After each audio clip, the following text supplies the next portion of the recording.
इतिहास राजाओं को याद रखता है, लेकिन एक ऐसा राजा था जिससे एक पूरी साम्राज्य डरती थी। ब्रिटिश उसे चुपके से मैसूर का शेर कहते थे। ये वह कहानी है जिसे वे मिटाना चाहते थे, लेकिन मिटा नहीं सके।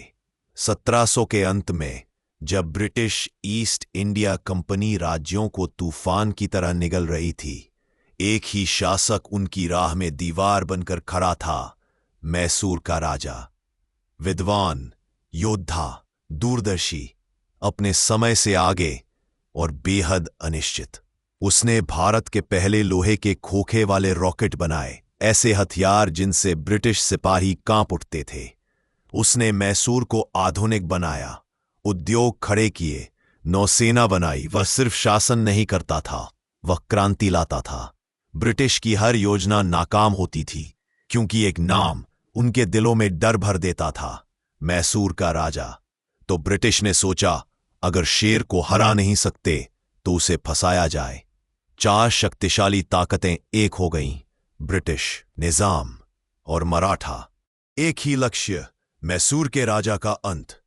उन्हें पता भी नहीं था कि धोखा मैसूर के राजा के दरवाजे पर ही खड़ा था। 4 मई 1799, श्रीरंगपट्टनम। मैसूर का राजा बुरी तरह घायल था, चारों तरफ से घिरा हुआ, लेकिन रुकने वाला नहीं। ब्रिटिश को लगा वो हार मानेगा, हथियार डाल देगा, लेकिन मैसूर के शेर के अंदर अभी आखिरी दहाड़ बाकी थी। जब उसे आत्मसमर्पण कर सुरक्षित रहने की पेशकश की गई, उसने इतिहास हिला देने वाले शब्द कहे, शेर की एक दिन की जिंदगी भेड़ की 1000 साल की जिंदगी से बेहतर है। कुछ ही क्षणों बाद मैसूर का राजा युद्ध भूमि में गिर पड़ा, लेकिन पराजित नहीं हुआ। वो तलवार हाथ में लिए सीधा लड़ते हुए शहीद हुआ। साम्राज्य उठते हैं और गिर जाते हैं, लेकिन ऐसा साहस वो कभी नहीं मरता। मैसूर का शेर आज भी इतिहास की धड़कनों में दहाड़ता है।